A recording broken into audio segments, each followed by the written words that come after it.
Yeah, but I mean, we're live anyway. But I don't know. I'm Ignacio. See, doesn't quite sound like him, but Hello, it's me, DJ Lin. oh, behind the scenes on the chat. There's so much stuff that I want to share, but I can't. What does that mean? I don't know. That whole video we saw this morning made me laugh, and I automatically wanted to share it to the world because it's a pretty big deal, I think. He'll share it. Yeah. And you know what? Day. I actually had pancakes for breakfast this morning. What kind? From McDonald's. McDonald's. Yeah, it was just like I said, I dropped my wife off at the airport really early in the morning and I passed by and I was like, all right, I'm hungry. But I had some from another place and they were really, really good. So I've been in a pancake mood and I usually get sausage McMuffins. that's what I do. I put the hash browns on top. But today, this guy's influence made me want pancakes. Yeah, I haven't had McDonald's pancakes since Nam. Since Nam? Yeah, it's been a minute. Nam or Namen? Either one. Okay. It's been just as long. I can't figure out how old you are then because sometimes you haven't been born until Y2K and now you're talking like oh no, I just went there on vacation. Oh. Okay. Oh, you thought I meant the war. No, yeah. Not the war. People say Nam. That's what it means. I just thought that people just meant like they visited, like so many people have visited there. I've never. Have you known somebody to go there? Yeah, well, people say it all the time. Like that hasn't been since Nam, and I was like, oh, you must have been there. It's beautiful. Yeah, could be. I don't want to go into stories about my dad. He was in Nam. See, to make Notre Dame sweatshirts. A sweatshop. Yeah, what's up? We're back pretty much because of this guy. Gary B said he wanted a show, so we'll give him a show. And Gary B gets what he wants. Is this what you fucking wanted, Gary? This is what he wanted. Somebody to keep him company on his ride to work or from work. I forget which way. It's from work. Me and no Ignacio. That's what you wanted. All right. Not even Ignacio. We said, Ignacio, we're going to be talking sports today, and Ignacio wanted no part of it. No part of it. You think they follow sports in Nam? Probably. Probably. Usually foreign countries follow basketball, right? You think so? I mean, I don't know for sure. I always thought it's soccer. I was like, it's when you're in the... Well, everyone follows soccer. Everybody's going to follow soccer. Do you follow soccer? No. Even like World Cup time? Just World Cup. Yeah. It's like the Olympics. Like when the Olympics are on, it's the best shit ever. But I don't give a fuck about curling any other time of the year. Right? Curling was a big thing with the last Olympics. That was funny. Curling's always been great in the Olympics. Yeah. See, that's the only one. Like right now, it's tough because there's really only baseball. We're waiting for football to start up. And baseball is brutal sometimes to watch.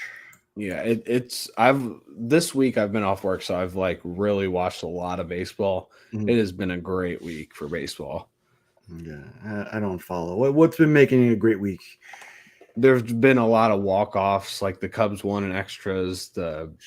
Who was it? The Padres won in extras, and they played the Angels, and Shohei had a big game. And I mean, Shohei is always fun to watch. Yeah, I think he's going to be a free agent this year, right? Yeah, he might get traded before the end of the season. Yeah, it's amazing to me that guy's a pitcher. Or I guess you can look at it too. It's amazing to me that the guy's a hitter because he's equally as good. Yep. Yeah, he's a monster. But no one else like him. So let's go Yankees. Let's do their thing and let's sign that guy. I thought you were a Mets guy. No. Only in 1986. Yeah. That was it. was it. In fact, in New York, it's a big thing. Like if no matter what side of the fence you lie on, you have to make fun of the other team. Like that's even people I see. If I go to Mexico or here in Texas, if I see somebody with a Mets hat, I gotta point out to them that they're terrible. Still do that. Hey, I mean, we're talking sports, Marcus. You can I come think on. he's coming. I think Yeah, he's coming. I think you can come on, and you can come on too if you want. If you want to be Tyler, and Tyler can be Iggy. Did you have any specific sports topics you wanted to touch on today? I wanted to go through how we got started in sports, what we like about Okay. sports. Absolutely not. I guess we'll start there with our allegiances. I am a Yankees, Jets, Knicks, not Texas Rangers, New York Rangers in hockey. Same thing. Almost. Yeah, and I don't flip flop. Those are my teams through thick and thin. I do support some of the Dallas teams, but that's like for the XFL. I like the Renegades, and I support the FC Dallas soccer team, but that's about it. I don't even watch those guys. It's like it's only a cheaper alternative or something to do. Because going to football games, especially like the Cowboys games here, it could be like $1,000 day ordeal.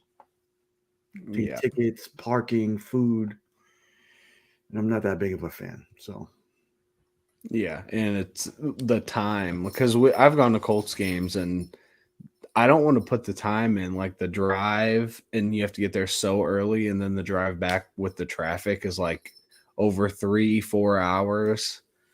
Ends up being like a 12+ hour day when I could have just watched it at home. right, with the food you wanted, kept a whole bunch of money in your pocket. Yeah. I mean, it is cool to go to get the experience. Like, I still love, when you go to a baseball game, you come out of the tunnel and you see the field for the first time. That's always an awesome feeling, no matter where you go. But it's too damn expensive. Yeah. So sports used to be like somewhat cheap. I would say borderline cheap, not even affordable, just cheap. And now it's not cheap at all. Yeah, no, I mean, it costs you $30 to have a meal, and that's Yep. just like a cheap thing. Yeah, and tickets were. I mean, I know people back in the day used to say like, "Oh, we get bleacher seats for $5," and like crazy shit like that. But I remember it being like $20. Yeah, when I first moved to Texas, they had just opened the stadium here, and we went to go. I think it was $35 for like what they call the party pass, which is like standing room only. Mm-hmm. But to get now, like the Jets are going to be here this year, and like to get the upper deck, like last row in the stadium, it'll be, I think tickets were $300 a piece. Yeah, that's not worth it. And you throw Aaron Rodgers into mix. People want to come see him, and then people are selling tickets. You add another $50 to $100 for that. I'm like, nah, pass. Yeah, see, special occasions. But what about you? Where do your allegiances lie? Come here, Zuzu. Not that your shirt and hat give it away or anything. Yeah, I grew up a Notre Dame football fan, and Notre Dame other sports too, but mainly Notre Dame football. Just Indiana basketball altogether, which mainly Notre Dame as well. But I always followed IU and Purdue. It's just kind of like the thing around here. Mm-hmm. The Cubs, the Colts, and LeBron James, wherever LeBron is. LeBron James. Yeah, I don't know. I've never tied especially with basketball. Basketball, I can just watch. But I've never tied myself to a player. Yeah, I hadn't either until LeBron. I've never thought I would, but when he was leaving the Cavs, like it was like kind of then I realized I only really had interest in watching and following him. and it was never the Cavs because fuck the Cavs. Like I probably watched, but with the playoffs, 60 to 70 Laker games this year. Wow. And I hate them. I hate watching the Lakers. I don't want to root for the Lakers. I don't like the Lakers, but I like watching LeBron. Well, they're making some moves this year. Yeah. This off season. We'll see. Yeah, well. At least you have some championships there right now with him there. You can root for that. He's got some championships. My team has not seen one since I've been alive. Have you seen one? Like, when was their last one? The year I was born. Oh, okay. So you haven't.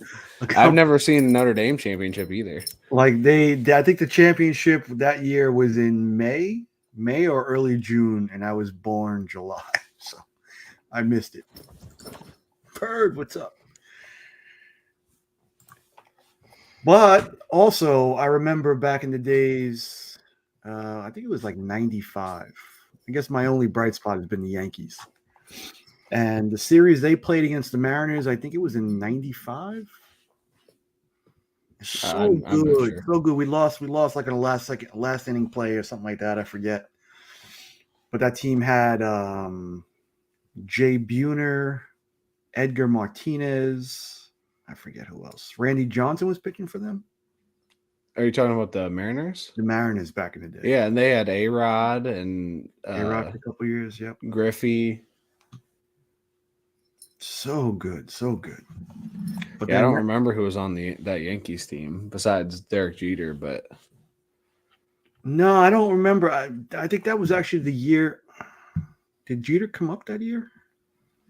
I thought he was up. Maybe he wasn't. He might have came up late that season, but that was like Don Mattingly, a couple other good guys, but not great. Definitely not the team I come to love. Yeah, Tino Martinez, he was one of the Rocks, first baseman. But yeah, no, I haven't seen basketball championship. I haven't seen football championships. I don't count because I'm not a Giants fan. The Jets haven't won since '69.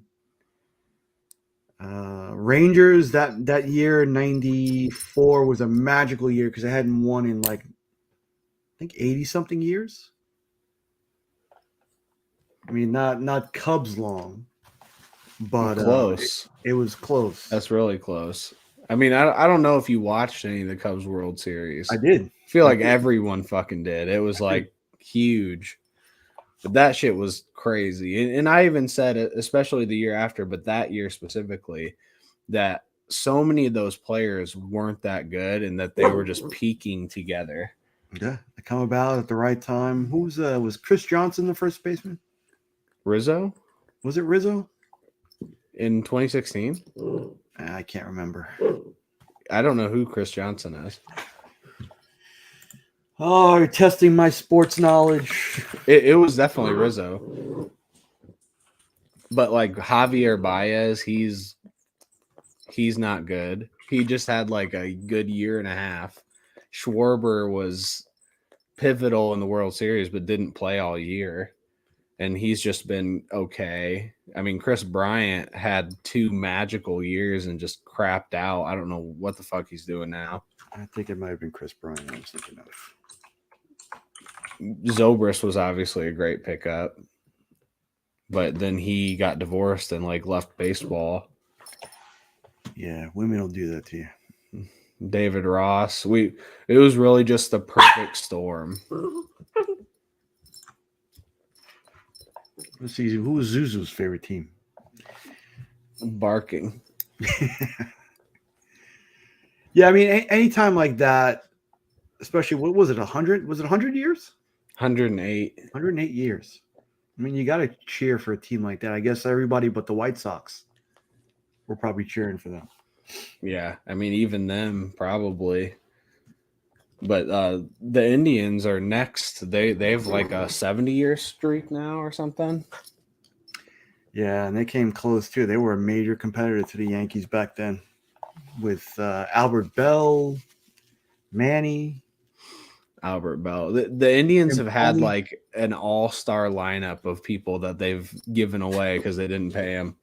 great coaching. It's the same thing with the Rangers. Ortiz. The Rangers will do that. Tampa Bay is notorious for that. Like, they'll come up, they'll have a great farm system, they'll win the championship, and they'll just blow up the whole team and do it again in the next couple of years. Yeah, the Rays have like a perfect system of getting people to play amazing and then giving them away when the time is right. Yeah, see the hockey guys. I don't really follow hockey, but we have a minor league team here in Fort Wayne called the Comets, and they're super fun to go to. Yeah, it's so much fun to go to the minor league teams. Like, we'll do the baseball team. I guess the Rangers affiliate is called the Rough Riders. Mm-hmm. And they do so many different promotions. It's so much cheaper. It's got that old time Field of Dreams feeling to it. Mm-hmm. So I'd rather go to that. And they have a pool in the outfield too, which you kind of almost need to go into because it's always so freaking hot here. Yeah, that's dope. We've got the Tin Caps here, and it's like we're low A baseball. I think it holds 7,000. It's like the biggest low A stadium there is, and it's an amazing stadium. I want to say it's 15 years old now, but they've designed some pro stadiums around it. It's like you don't go outside the concourse to walk around. You actually get to walk around and see the game while you're walking around. Wow. It's super innovative and amazing. Yeah. You know which field wasn't innovative? What? The Rays field is one of the worst. I've been there multiple times. Yeah. With the damn the vuvuzelas they play all the time. Or is it the cowbell they play? I don't remember a vuvuzela. I think it might have been the cowbell then. Or you always get the foul balls hitting the rafters up there. I hated that stadium. I remember going opening day, I want to say 2 years in a row, because we just happened to be in Florida during spring break. And neither one of them were sold out for opening day. Yeah, most of the time, like, I've been down to Tampa for spring training for the Yankees, and I think that's always been a sellout. But then to go there and have it half empty, Yep, we saw the Red Sox play down there for spring training, and I think that was sold out, but not the Tampa Bay Rays opening day. Yeah, I don't know. So it takes a real special occasion to get out there and see like a major league thing. So I think we may just keep doing the minor league thing. It's fun. It's cheaper. You don't know who the hell is playing, but it's all about the experience anyway. You never know. There could be a guy in there that's like really good one day. Like when we were the Wizards before we were the Tin Caps, we had Jake Peavy on the team, and he won, I think, 2 Cy Youngs, and I like met him in person, got a ball signed by him. Oh, yes. Most of the times I forget who I'm looking at. So, but I'm old. Well, I feel like when it comes to minors, there's usually like 1 or 2 people that are worth watching, and you know who they are by just watching them for 4 seconds, because all the rest of them just make errors. Like Fernando Tatis was our leadoff guy on the Tin Caps. Junior. He had 30 home runs for the Tin Caps in like half a season. Jesus. At low A, I want to say he was 17. Jesus Christ. Yeah, and it was like he did everything for us. It was so obvious who was going to the big, like, 17-year-old Fernando Tatis, just monster. Yeah, see, this is the kind of stuff you like.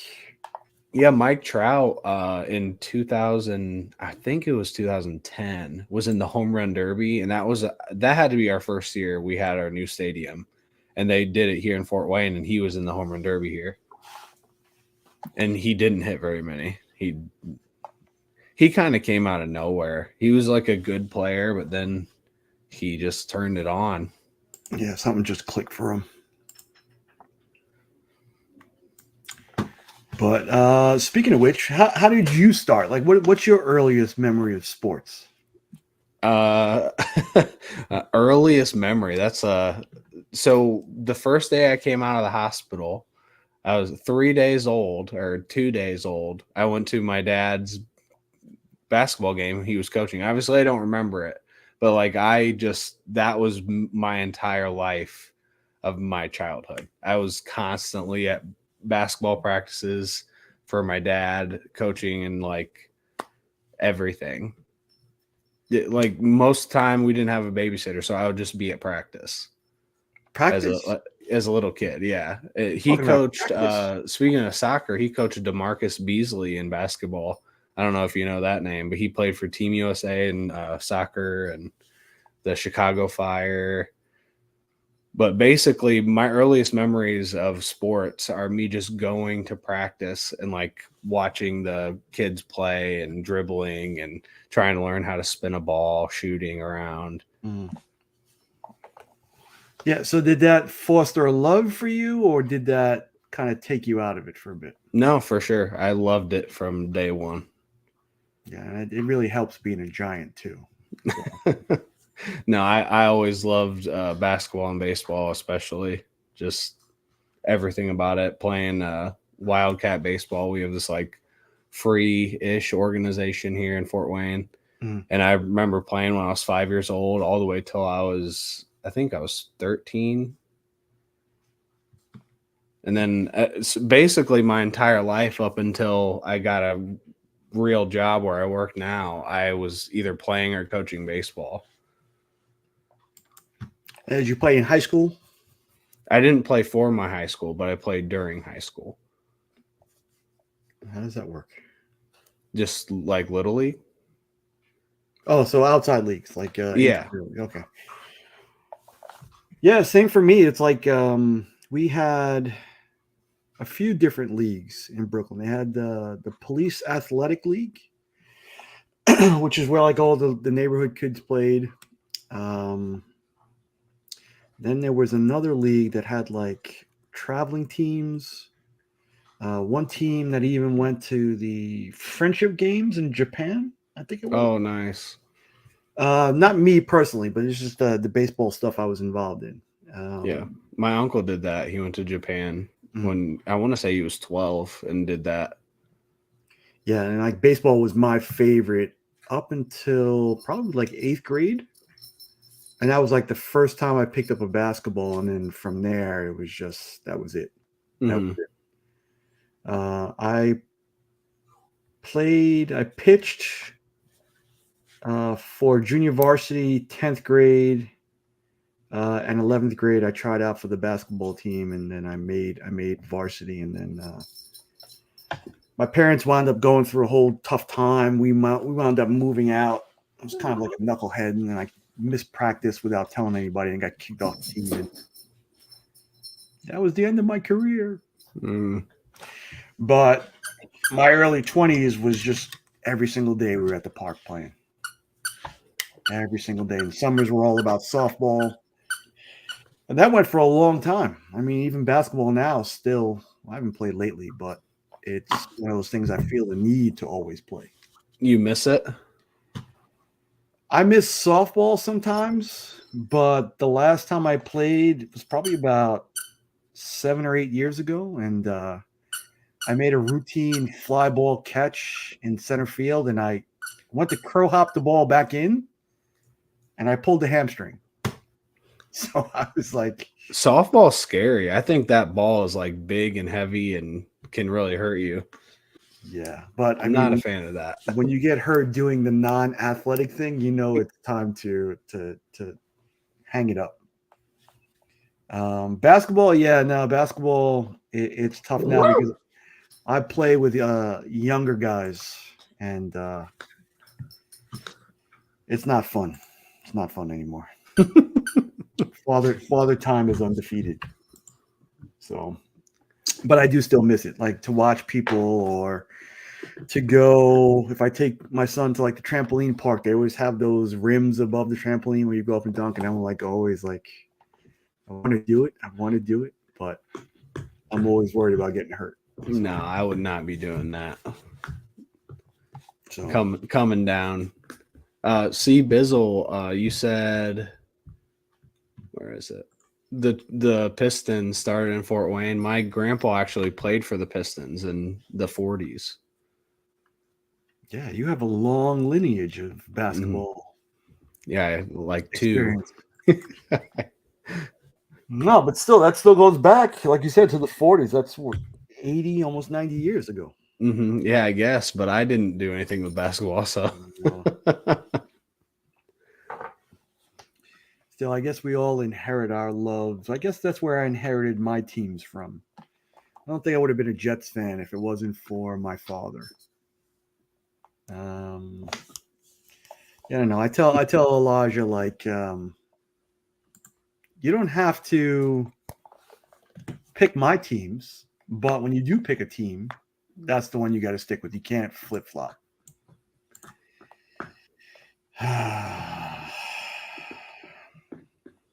It's so tough being a Knicks fan too. How many times have they been close to like the big signing in the off season? Like everybody. Let's see. It goes back as far as I can remember, and like free agency has become a big thing. Like when Jordan quit the Bulls, there was even rumblings that he might have gone to New York. I mean, LeBron 3 times, 3 different times they thought they were getting him. Yeah. And 10 years from now, when he's still playing, he's like, all right, I'm ready to go. The Knicks will probably sign him to a 15-year contract. Next year they'll probably draft Bronny just so they get LeBron for a year. Yeah. And they can't even do that right. They can't even draft right either. They never wind up making a good draft either. So they got Brunson though. I think that was big. Brunson was very surprising. I was against him, and Roscoe and I are big Knicks fans. But I told him I thought he would be a bum, and he wound up saving the team. Really, I don't know. Like Melo was good, but they didn't do anything. He never did anything. Did they even get to the conference finals? I don't think they ever did. No, when they made it for like the first time in 12 years, sometime back, they got bounced in the first round. And then last year, they were supposed to do really well, and they got bounced in 6 games against Atlanta with a 2-0 lead. So they're terrible. I meant with Melo. I don't think they ever got to the conference finals with Melo. No. Which is really shocking to look back. But I mean, he really hasn't done much. I mean, did he win it in Syracuse? Yeah. They won it in Syracuse, and then that was it. Yeah. They got close a couple times in Denver. They were a really good team in Denver, and then he just fizzled out. But he's not even fun to watch. Who, Melo? Yeah, I didn't really like him. Huh. The ISO ball I've never been a fan of. Yeah, Obi's gone. I wish they'd blow up that team. I wish the guy would sell, but he's not going anywhere. I always thought Stoudemire was the reason they didn't go anywhere. Yeah, well, he wound up getting hurt, doing some crazy shit. Did you see him taking baths in red wine? Did you see him doing that? We got a bunch of different weird personalities on that team. There was him. There was Iman Shumpert. J.R. Smith. J.R. Smith. KU at least won it a few times, with Danny Manning. Who else? They won it 2 or 3 times in the past couple decades, right? Kansas, I think so. But Shump and JR won with LeBron. Yes, they did. Also created one of the greatest sports blunders in history. One of the best. I have no idea what he was doing.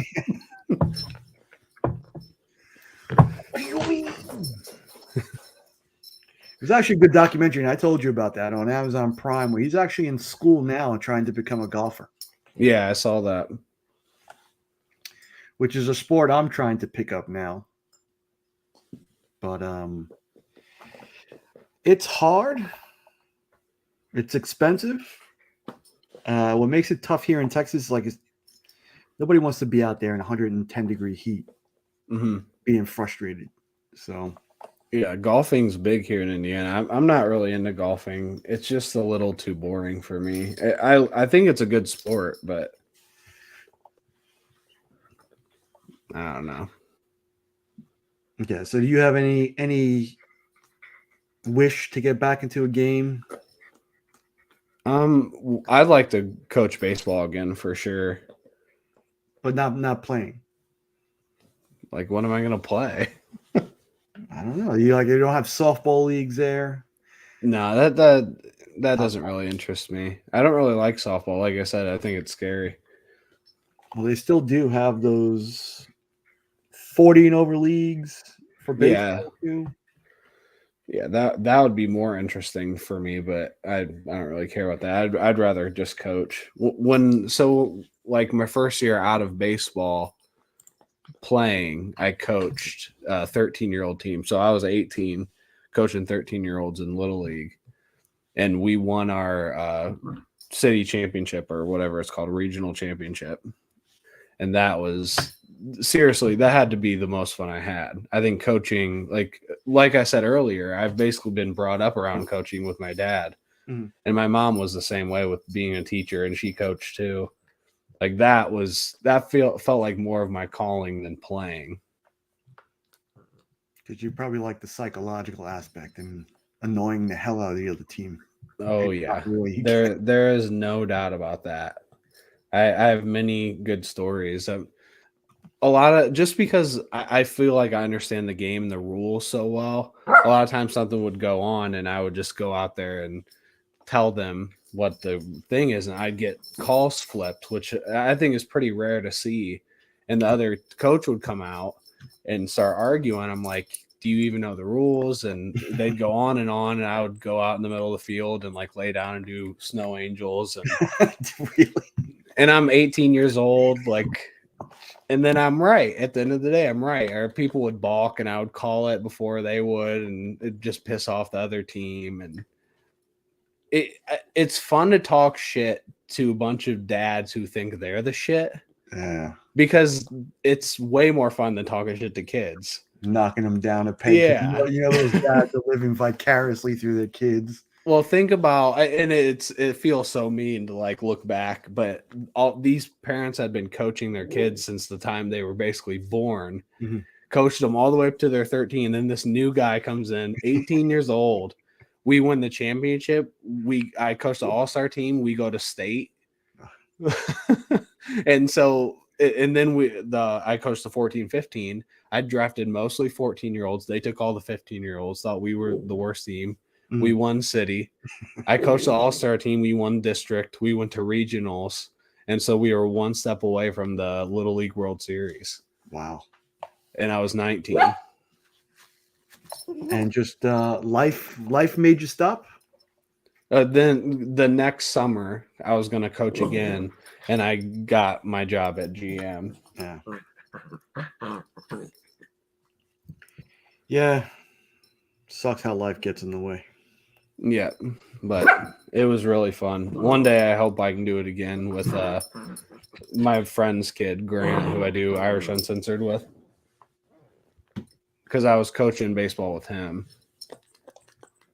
And hopefully I can coach his kid and do it all over again. Yeah, and I don't know. Like, it's gotten a lot more serious. Like, being a parent now, I see how crazy stuff is. And being in Texas, I guess it's because I'm a parent now, I notice. But with football being as big as it is here,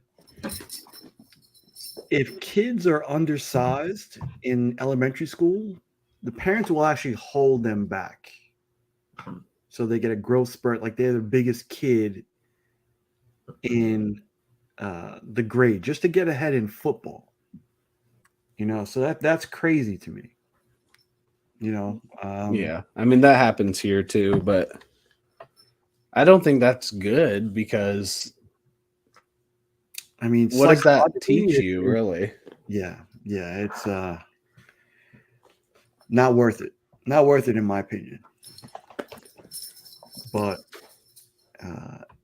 it's just so also expensive to have a kid in sports and actually be good at it. So I know not only travel but training now. We had my stepson, my oldest stepson was in high school football, and that's like a couple $1,000s a year. So Yeah, I know Texas football, Indiana football is serious here, but I'm sure it's nothing like Texas. Just the sheer amount of like teams and people to choose from in schools. Because like we have a smaller school where I went to, or like medium sized, and we'd go up against the schools that are twice our size and get beat by 3. And they would talk shit, and we're like, dude, you have double the amount of people, and we are more athletic than you. Like, how is that even? It's not even fair. yeah, I know, and it's so right. Like some of the stadiums, like even some of the public parks, blow away some of the high school stadiums I'm used to. But football, you can play it like even from 7th grade. They don't even make you try out for the team. They just create more teams so everybody could play Oh yeah, because it's such a revenue driver. But when it comes down to it, that we're making that choice now. Like Elijah won't play football. no, I played football 1 year, and that was enough for me. No, I can't even imagine. We used to do that. That used to be part of our Saturday or Sunday mornings. It wasn't anything organized. We used to live in the projects, and what it was like Saturday morning early or one of those days. It was just going around to all the different buildings to see who had different pieces of equipment so we can play the game the following day. And that was, I guess, you ever see The Longest Yard with Adam Sandler? Yeah. That's what most of the games were like. Yeah, I had enough getting fucking lit up by these people, Yeah. like smaller than me, just fucking like little pit bulls out there. Yeah, what position, Marcus? Marcus, a safety or a wide receiver? Those are my two guesses. I've never seen him in person, so I don't know how tall he is. Hey, now we have our regular SME, subject matter expert on all things sports. Dude, hey, hi, hello. What's up? What's up? Sorry for the time. I made the conversion bad. I No, made a mistake doing the conversion. No, it's perfect timing. my favorite thing is to spend time with Tyler alone because I I know. love him so much. Linebacker and then switch to wide receiver. Yeah, I can see it. So we're just talking shit about our sports experiences, Ignacio, and then we know that you're such a big sports fan. Oh yeah. Yeah. Did you play anything when you were younger? I played some rugby when I was a little lad, but I didn't like it because people kept hitting me. In rugby? Yeah, No. and I'm a very emotional little dude. So I quit that shit. Soccer, we always play soccer here. We call it football, but it's fucking the same. Well, And you're basically like obligated to play soccer. If you're Argentinian and you go to school, your PE is soccer practice or some other sport they mix it up with, like handball or basketball.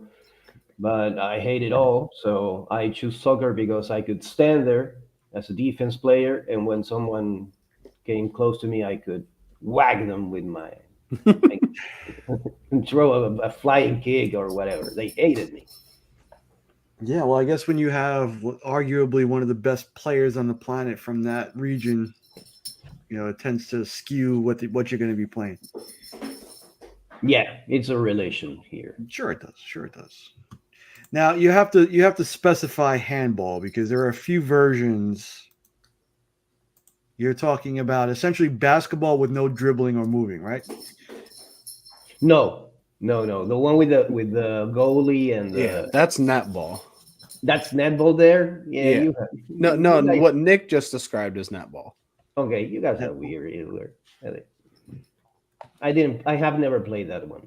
Handball is like soccer, but with your hands in a small ball, basically, Yeah, right? yeah. And we played something when I was a Boy Scout. We played something that we called Scout Ball, and we basically had a stick, and we played soccer, but we could whack each other with a stick, Yeah, of or course. or hit the ball, or it was quite fun. Sound like lacrosse.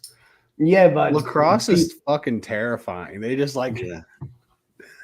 yeah, And but then we and were then like 10 to 15-year-old kids with no protection mhm. and just a soccer ball and like whichever many sticks that as players that were there. So fun times were had. Have you ever seen like a pro game of anything? Yeah, yeah. I have when I have gone to basketball and soccer. Soccer was impressive. I went to rugby too. I think the most games I've seen is rugby because we have a lot of tournaments here, and they're free. Oh, Oh, Yeah, nice. yeah. They play the seven and they play the Springboks, the All Blacks, and all for free here in my city. It's amazing. oh, I actually watched a documentary on Ar- Amazon Prime about the New Zealand All Blacks. Is that the New Zealand All Blacks? Yeah, Yeah. How crazy the rugby is, and yeah, and then Tyler and I were talking about prices and stuff, and how it'd probably be like $1,000 a day, and over there you're going to sports stuff for free. yeah, yeah. But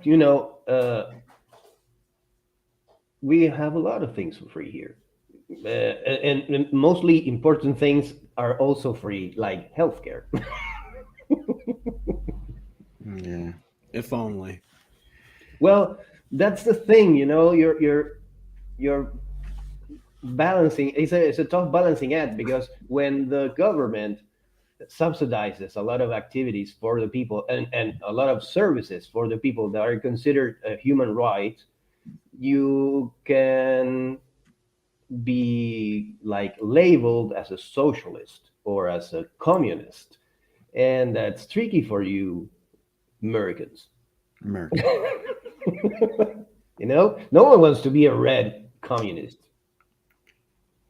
Trev wants to move, so he wants to know what kind of health care you got. Dude, I haven't had health insurance since I was 24 years old. Because before that, I paid one with my job and all that, and then I made the move, and I didn't feel to pay money for something I mostly didn't use. So, but I haven't had any serious medical issues in all that time. The only thing that it amazed me that it was covered is when we were trying to find a baby, trying to get pregnant with my wife. She has with her job, she has a health insurance, and I don't because I'm a starving comic artist. Uh, but health insurance covered her everything related to genetic testing and Oh. in vitro fertilization, everything. And from my side, I was worried because I wasn't covered in her because we were not married. So, and then I went to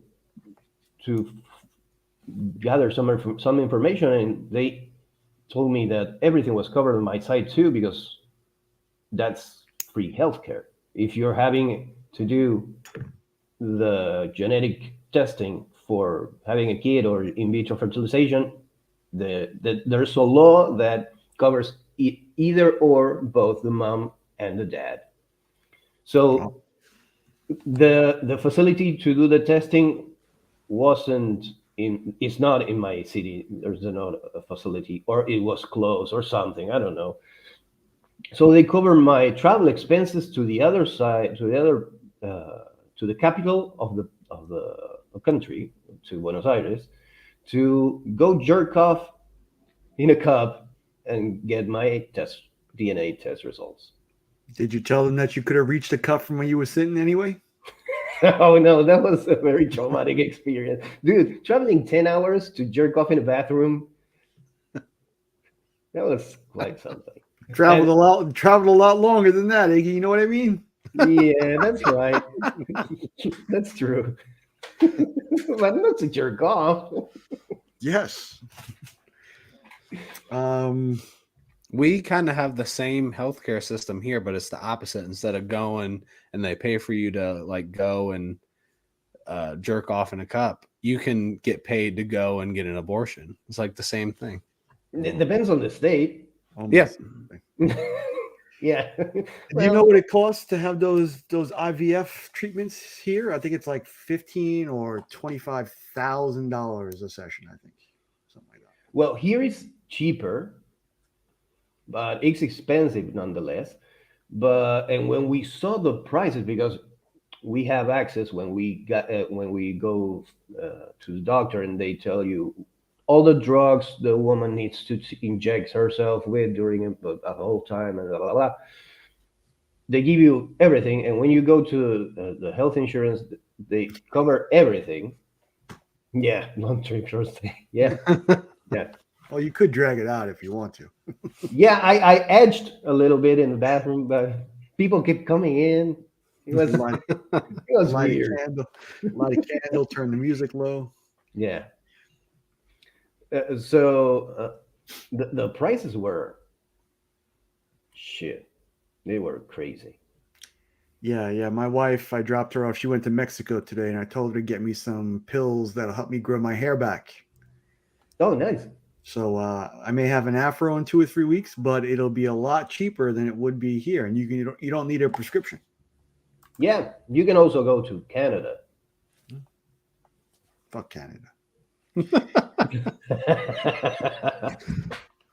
But I don't find it coincidental that you're on the stream now and the sports talk has just gone. abruptly halted No, it led in. This all led into it.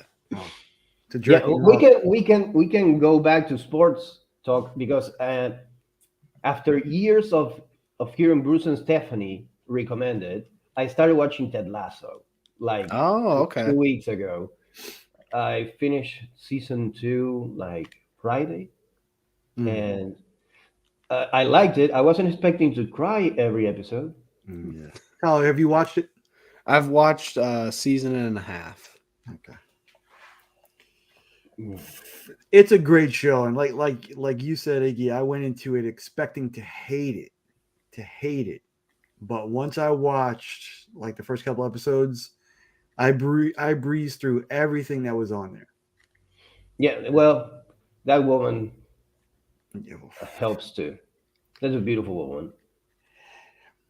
It's The first of team all, owner? the team owner.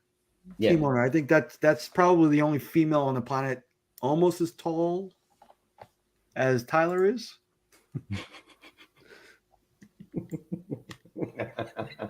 Ryan. The hair. Drac.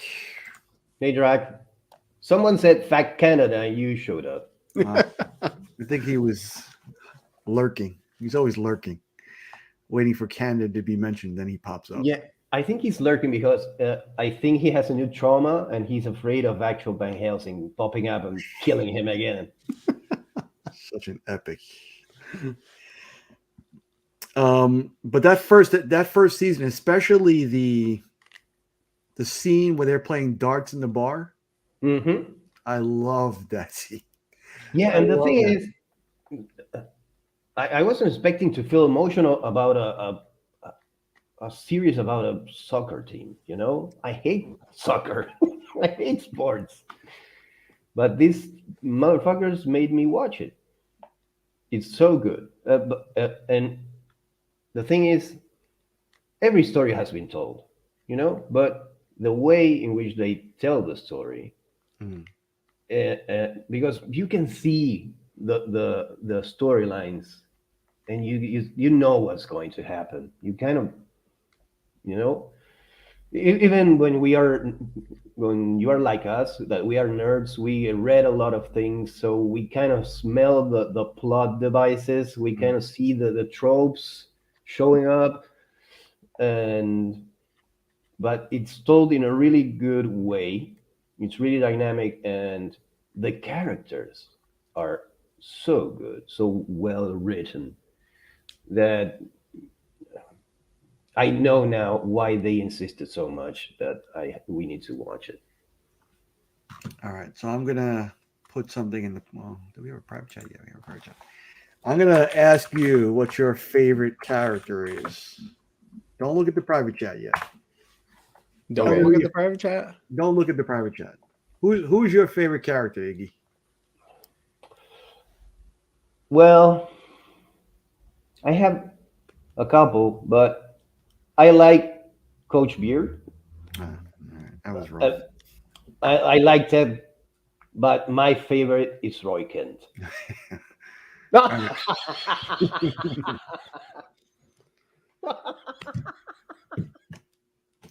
And would you mind telling the audience whose name is in the private chat, Iggy? Roy Kent. Boy, I'm Roy fucking Kent. The Yeah. voice on that dude. Yeah, he's a great character, and I figured you would have liked him. But Coach Beard was another good one. He's another Yeah, good one. and that episode, Once in a Blue Moon, in which I don't know, I probably you haven't seen it, Tyler, but there's an episode in which Coach Beard goes, they lose a match, and he goes alone to drink one night after a match, and the things that happen to him, I think it's the craziest episode in the series, Mm. and it kind of goes like off script, off vibe, but I really liked it because you get to see this really strange dude uh, on his own, and how he is without the strong personality that is Ted Lasso. Yeah, and So I think third season is not as strong. Still good, yeah, um, I have been told that. but still a very shocking. I was shocked to have liked it as much as I did. So I loved everything that I saw, and I stopped after the Christmas episode, which like I said, I think is like halfway through season 2. Hmm. And I watched that, and it was almost like a one shot thrown into the middle of a season, Mm. and it didn't have anything to do with anything happening in any Yeah, storyline. yeah, that Coach And Beard episode, it's like that too. It's one episode that you could erase from the continuity and it wouldn't matter. I'd have to see it, but I didn't like the episode at all, and I just never went back to watching it because I was so like there was no other episode like it where it was such a good story, and then all of a sudden it's Christmas, open some gifts, like Yeah, what? yeah. I mean, in the second season, because in the first season, Ted Lasso is a series about a soccer team, and the fish out of water trope works really good, and it kind of mixes and matches the tropes and the archetypes of the stories that we have been used to for a long time. Mm. So it's fresh. Then in season two, it turns into a regular series with the characters you met in the first season, and you start to see the themes more than you saw them on season one. Mm. And by the end of season two, it's it's a series. It's another series. It's not an excellent series like the with the first season. It has an excellent first season, and then it becomes a regular series because there's no way they can match what they did with season one. Yeah, and I think with each character, you kind of with the development, you kind of pull for each and everybody, except for one guy who I Hmm. really really disliked after season 2. But you see it coming. You do see it. They don't hide it. They don't hide anything. That's what I like. That you see the how every character is, and if you are used to consume media like we are, you know what's going to happen. Unless, and that's what I like from season one, unless Ted does something to avoid it, and he has this thing that he fixes things in a way that is not usual in storytelling, in series, in media, because his demeanor, his attitude is so, it's fake, basically, but it's so disarming to people that he fixes things that be could have been drawn out throughout the season in one episode. But then he has his break in season two, and then all the things he fixed before he cannot fix now, like the way he used to, and that's what makes the series a regular show. Yeah, the first season specifically is like very just uplifting. Yeah. I, which I don't think I have another show I can give an example of just like it's fully just an uplifting show. No, no, no. But, but then again, season two is not uplifting anymore. Yeah, you start dealing with some real issues, Yeah. real quandaries as far as the characters go. And I think the third season is like they just try to put stuff together. It didn't feel as thought out as the first two did. But a great show nonetheless. Like I said, I was really surprised at how good it was and how much I enjoyed it. But there's a lot of good stuff on Apple TV. Like I think this is the first thing I have seen on Apple TV. Mythic Quest 2 is another good show. That's another one I want to see. And it's kind of like that thing too. Like once a season, they'll go and just do an episode kind of related to something that was mentioned early in the season, but has nothing to do with the continuity of the storylines going on now. And those usually wind up being the best. So, well, I watched the first season of Servant on Apple TV. That was a weird one. And I loved the first season. It's like this lady, her baby dies, and she like has like a baby doll instead of the baby, and she like thinks it's still alive, or we think she thinks that, but we don't really know for sure. Oh, I love that.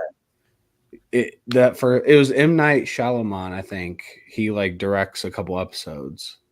So it's a twisty one. Yeah, that first season was great. The second season, I stopped watching. It was really just weird. That's the thing nowadays with series, with TV shows, with streaming shows. They have very strong first season because they spend all the gunpowder there, and they plant seeds, and they make an excellent first season because they don't know if they're gonna get a second season. And then they get the second season and they are not as scared or hungry as before. So they relax, and you don't get a bad show probably with luck, but you don't get the first season, the hunger season, the season of we have to throw our best here because we don't know if we're gonna stay above level if we don't make it through the season. And then you have third seasons that suck. The one show that I think, or there's a bunch of shows, but the one show that I think defies that streaming wise was Stranger Things for me. I think each season has gotten better. I haven't seen the last one yet. The last season, I think, like that first half that was released initially was like some of the best TV I've ever seen. I need to watch that. Dude, my wife and Astor watched that. Astor has seen all of Stranger Things. Yeah, I kind of like that show as it went on too. Like the later seasons, I liked more than the beginning ones. Mm-hmm. Well, for me, I think the best sitcom, in my opinion, is Community. It's the one I have seen the most, uh, multiple times. It has ups and downs, but I think it's the best. The last couple of seasons, though, like the last season especially, was tough to watch. But those first couple, like what with everything, the paintball wars, um, just the dynamics of the character, like Troy and Abed for me were just beautiful.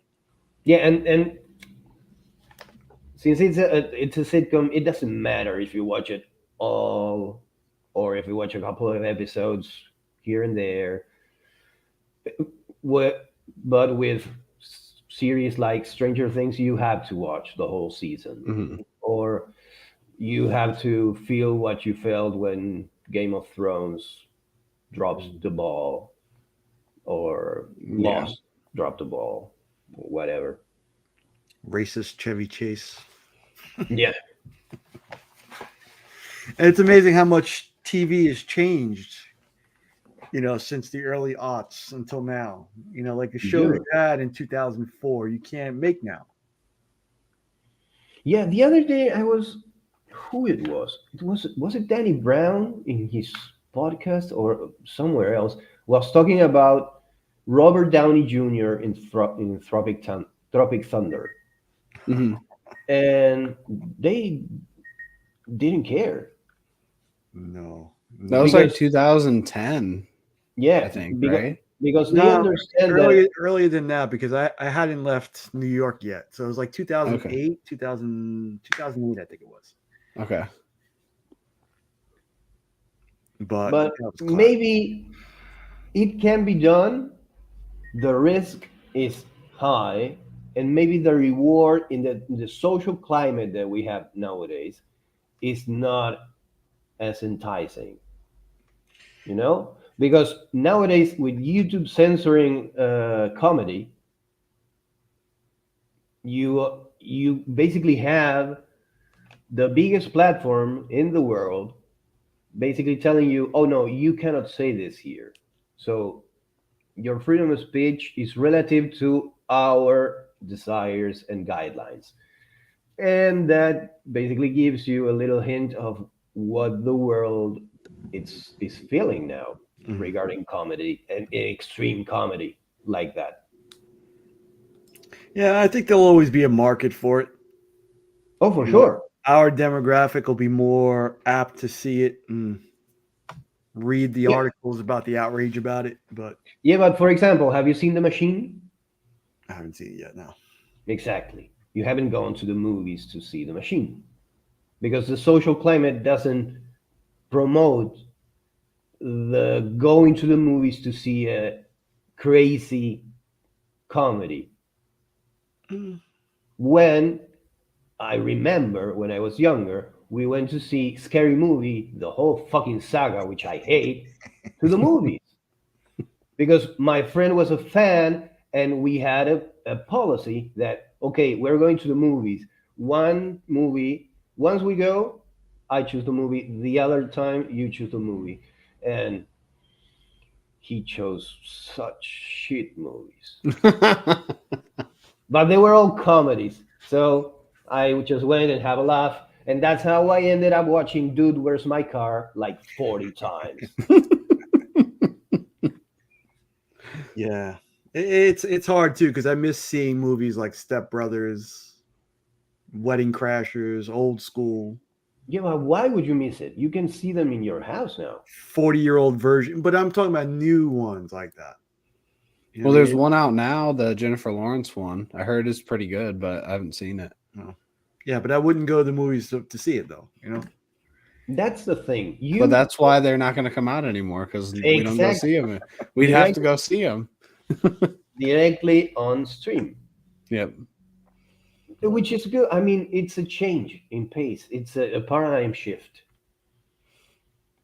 According to what I'm hearing is there's going to be another paradigm shift in streaming where I mean, I don't really know what's going to happen, but a lot of stuff is getting pulled off Disney Plus. There was just a What? movie pulled off Disney Plus 48 days after it was released on Disney Yeah, it Plus. was a fantasy movie or a sci-fi movie. Yeah, about made space for exploration. Disney Plus. Why did they pull it off? Well, so they pulled off so they don't have to pay them whatever that's called, like No for way. views. Yeah, so they pulled off that Willow show too. It was on there for 6 months. So now they don't have to continue paying those people. Oh shit, those monsters. Well, it's happening everywhere now because streaming services can't afford to keep those shows on and stuff. Oh shit. Yeah. So a lot's going to happen, especially with the strike right now.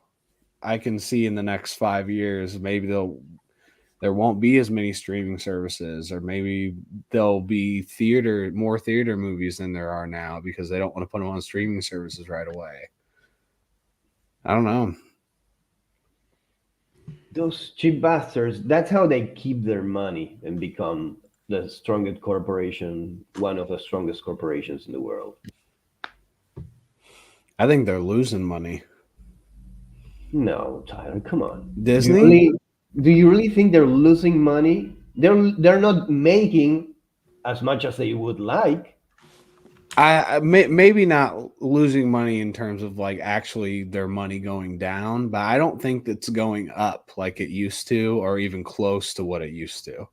That's one thing that you might not know a lot about, but that's called inflation and economic crisis. That's one thing that we are used to here that you might not be, but that's a global thing now, I think. Yeah, we're feeling the crunch now too. Especially we definitely have here. Dude, it's our daily bread. So and it's stressing, but once you get used to it, you go with the waves. And as long as you can keep yourself afloat, everything else just comes and goes. Stay tuned for Bird's channel and the price discrepancies between the past and the present. See what good deals are out. He knows what the. I mean, I hear like even car loans are up to like 7 or 8%, which is crazy. You know. But like you said, we'll just roll with the waves. I mean, what else is there to do? Either you bend or you break. Yeah, see, that's crazy. Yep. Well, maybe we shouldn't be buying so many cars. And just in time for me to get the wife a new car.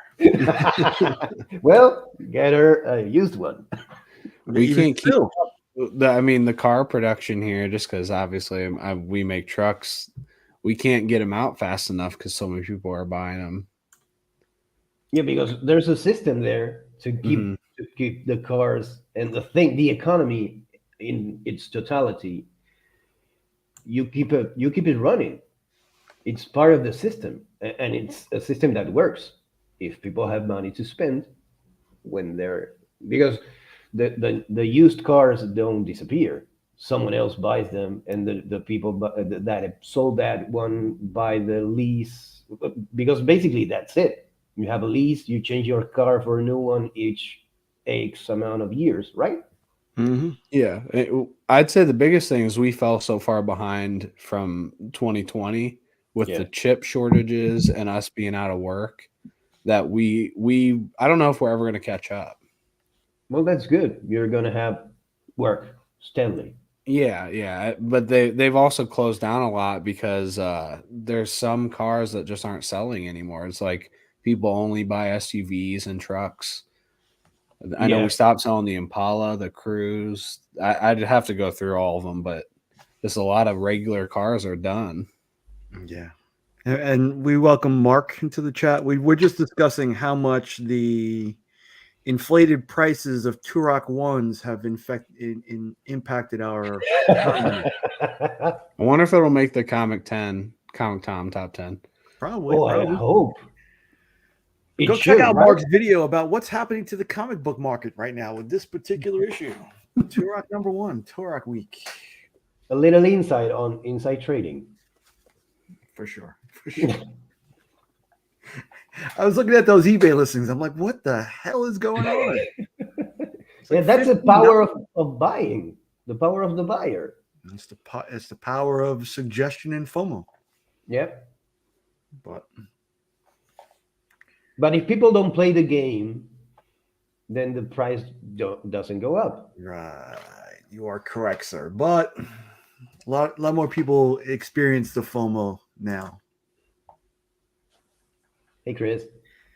Now What that are the Bills? now that Chris has come on and you say go Bills, I'm wondering, Tyler, do you have a favorite sports moment in your history? Like that I've ever seen? Yeah, that you ever witnessed. Oh, Well, I have none. not witnessed live. Maybe something that you've watched on TV or.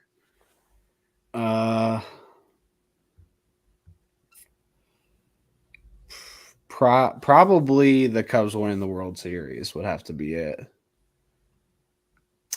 Wasn't there a game where somebody hit a grand slam to go ahead? Yeah, in the NLCS, what the catcher hit a grand slam. What's a grand slam, Precious? What's a grand slam? Where the bases are loaded and you hit a home run. Oh, nice. And everyone goes home. Everybody goes home. Everybody goes home. What's yours, Nick? I guess mine is tied to baseball too, because there are so many of those late inning walk-off Yankee moments. One committed by So walk off when everyone goes home, right? Walk-off is like when the game is over. What your hit makes everybody go home when the game is done. Well, you're essentially finishing the game for everybody. One of them was committed by a soon-to-be convicted murderer. Just a couple of impossible moments for the Yankees, for sure. For the Rangers, winning in '94 was pretty spectacular. Also, Reggie Miller killing the Knicks in the last couple of seconds, scoring 8 points in 16 seconds. Yeah. Oh, shit. Who else? Just a That whole was bunch pretty of stuff. epic. Yeah. It sounds pretty epic. 8 points, 16 seconds? Yeah. It wasn't OJ, it was Jim Leyritz. I'm surprised it wasn't Scott Norwood. Go Bills. That was pretty epic. What about you, Iggy? Well, for me, it's simple because I don't have a lot of sports related content in my head, so I have basically a highlight of my life in sports and the things I've seen, and of course, it's soccer, football. And there was a time in which Maradona was playing for Napoli in Italy. So he's playing. He was a god there because he brought the team from basically the lowest of the low to the highest of the high, and he's playing the game. He scores a goal, or of how many he scored in each game, because he was truly a god player, a godlike player, and all the team, the manager, the coach, everyone goes inside the field to celebrate, and a dude, I think it's a coach assistant or something like that, goes out with and it's all televised, but it's locally televised, and then the internet happens, and he goes to Maradona. He's surrounded by people, and he takes a bag out of his pocket and gives him a snort of cocaine. I was just about to say he was coked up all the time. That's It's amazing. on camera, dude. It's amazing. A friend of mine showed it to me. I couldn't believe it. And I don't know, like 12 years ago, he told me, have you seen, and he was a football fan, so He knew it, and he showed it to me. It was hard to find, but it's out there, and it's unbelievable because he's snorting cocaine on the field after scoring a goal. That's some epic bullshit. And if you don't believe Ignacio, let's watch it now. Oh God, you found it?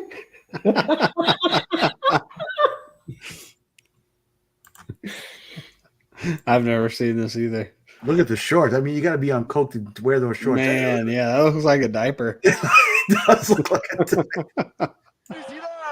Aquí hay celebración, acá hay fútbol, el más universal de los deportes. Incidentally, half the kids are thinking good things look. Qué cosa, parecería preparado. Justo él tiene que definir. En fila. ¡Gol!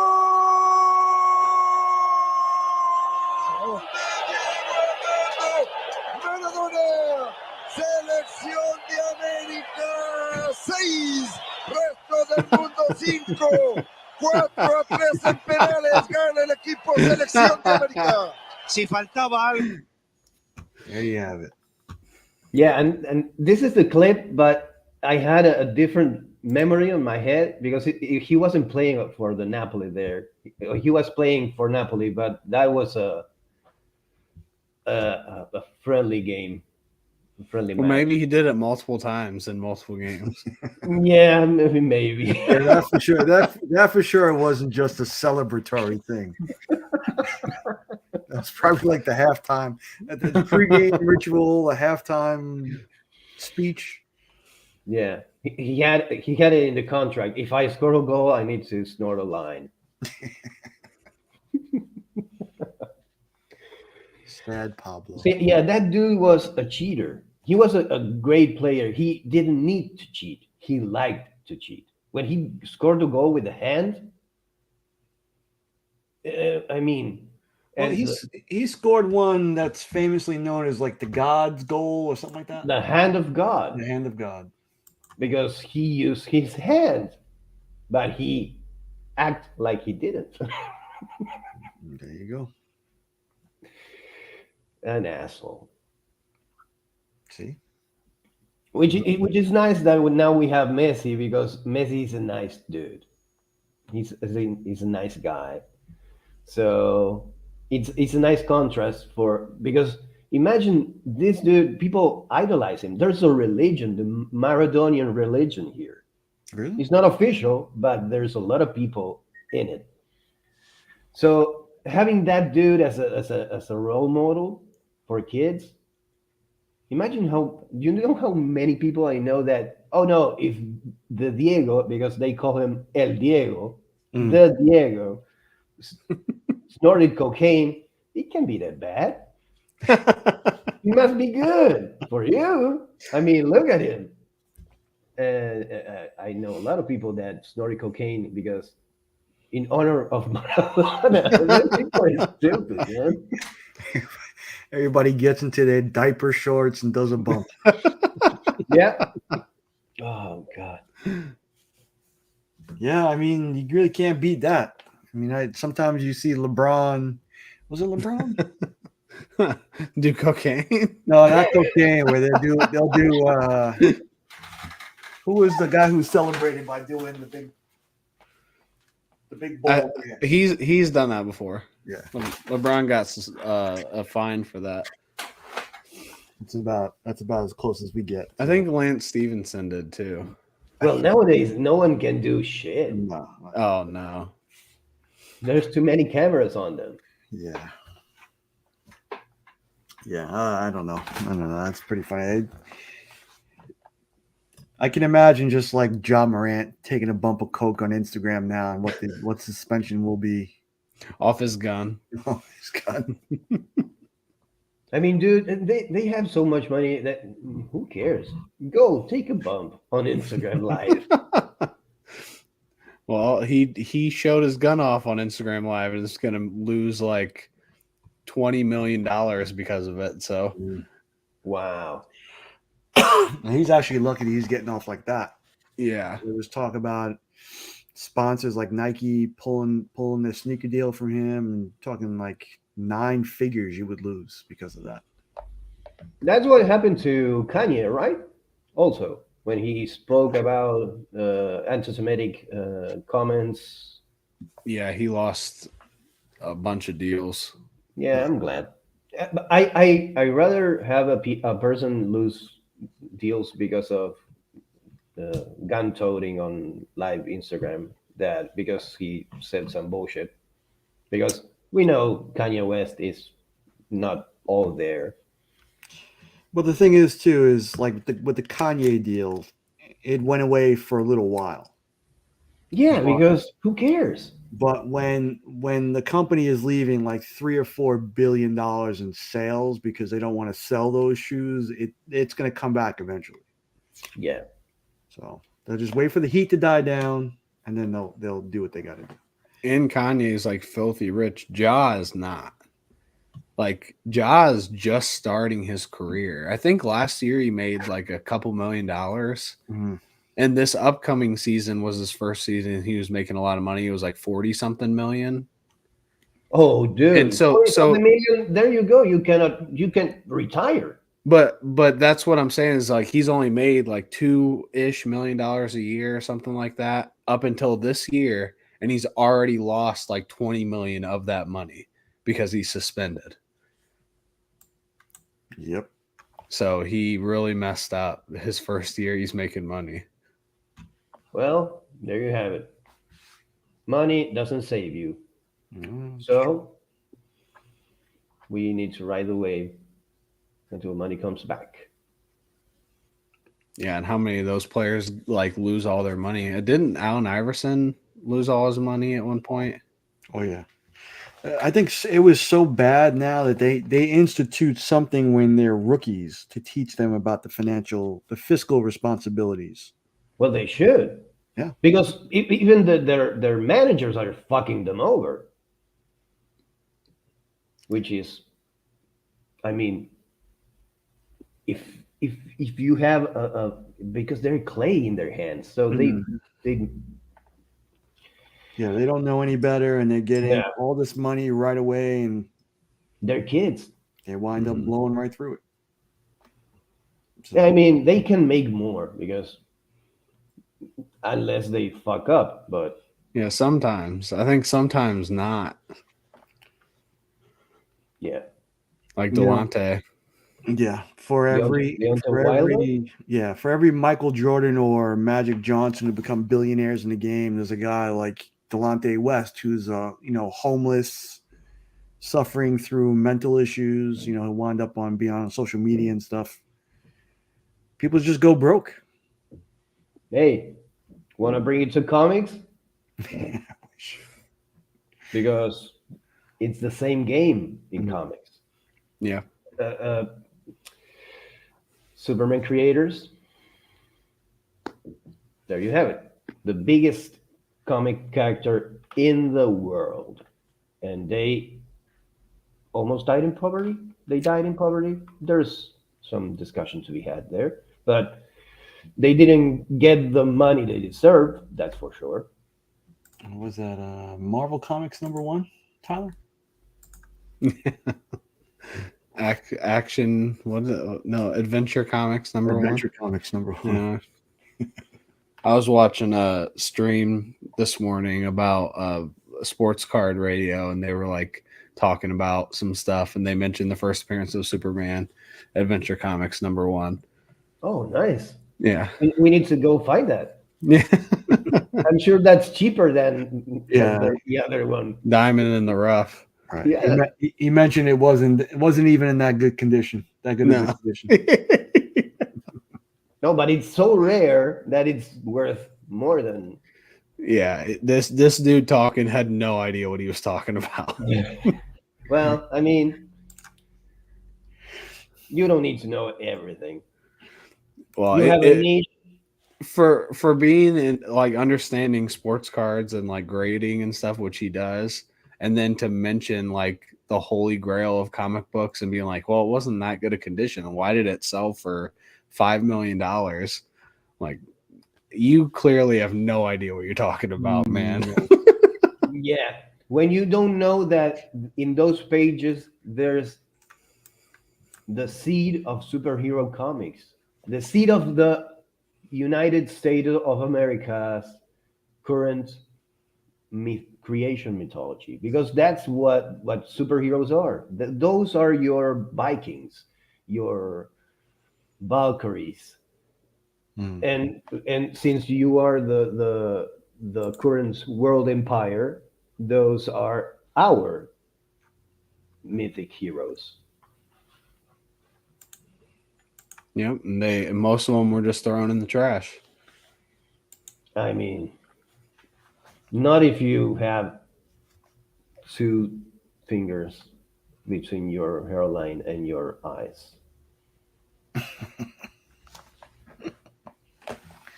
I want to do a bump of coke in a diaper. I don't. I just did it once, and that was good. That's I my don't need it new. anymore. That's my new goal. At your age, you either had to have done it like 20 years before now, or you need to do it like in 20 years. But When I'm wearing a diaper on the regular anyway, right? yeah, and who cares if you go all Tony Montana on the on the on the retirement home? Say hello to my little friend. There's no more Viagra. All right. On that note, I think we will kill it, gentlemen. Okay, A little bit of sports ball, a little bit of politics, and cocaine. a little bit of cocaine, a little bit of diapers. Just a normal show. Yeah. A normal show. Tyler, you have anything you want to plug before we get out of here? No, That's not an ass. How about you, Ignacio? I know a lot of projects in the pipe ready to come down. Yeah. Well, let me see. Um, I will start promoting soon, but probably next week. I'm editing a comic book, a not suited for work comic book that's coming out on Kickstarter by Red Sea Comics, with an up and coming Mexican dude. That's gonna be. I think it's gonna be big. He's a cartoonist. He does it all, and having the opportunity to basically teach him the ropes like no one taught me, it's it's an honor and a pleasure. So when that campaign is up for grabs, I will let you know. But as of right now, I don't have anything live to promote. Yeah, and I think the big movement, thanks to 10 whack questions. comic community poos. Right. Louis' suggestion. Well, as the song goes, I'm an artist and a whore. If you pay me, I will draw it. Hey, Nelson. Yeah, so if you guys want to, when you're deep in the strain of trying to pop one out, take a picture of yourself, your face, and send it to Ignacio. This way he can get started. My email is my PayPal account, so you know what to do. Send me the pic, send me the money. And how soon before Irish Uncensored starts up again? September, probably. 2 months to go before college football. Yep. All right, guys. What about you, Nick? Nothing as of yet. I don't know. I'm still working through my YouTube funk. I mean, there's a fun going on all around, I think. Not in only in YouTube, kind of everywhere, you know? I'm in a funk too, so Kind of feel I need a vacation myself. oh, But I wish. Should go to Mexico. No, he needs to go to Canada. yeah, And he knows where in Canada he needs to might go. be Canada. Might be Canada. You'd better be, motherfucker. It's just a money issue now, so we'll see. Dude, go alone and hitchhike. Hitchhike. That's all. Yes. Go couch surfing on drags on whoever, Chris, whoever is willing to open their home and give you a couch. You Yeah. can do it. Lord knows what'll happen to me when I'm asleep at Drax's house overnight. Can you Hey, imagine what gets drawn on my face? It's gonna be better than if you weren't on vacation. That's for sure. I'll wake up full makeup, white makeup. I'll have 2 puncture marks in my neck. Yeah, that's good. I think that what happened to Joe, to Pokken Joe on Heroes Con, is that Drag made him his ghoul. He drugged him, and then he made him his ghoul while he was unconscious.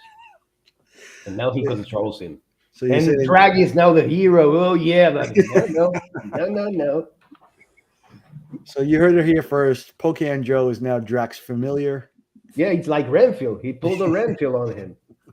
Now Joe is loving his worms and his cockroaches, and he gets powers out of it. You heard it here first, people. Breaking news. Breaking news. All right, guys. Thanks to the chat for everybody coming out. I don't know. I didn't play an intro. Then don't play now. No, there was no intro. There was no intro. I could have did this. Why? Why? Why not? Why not? All right, we'll just play this. We'll see you guys later. Bye-bye.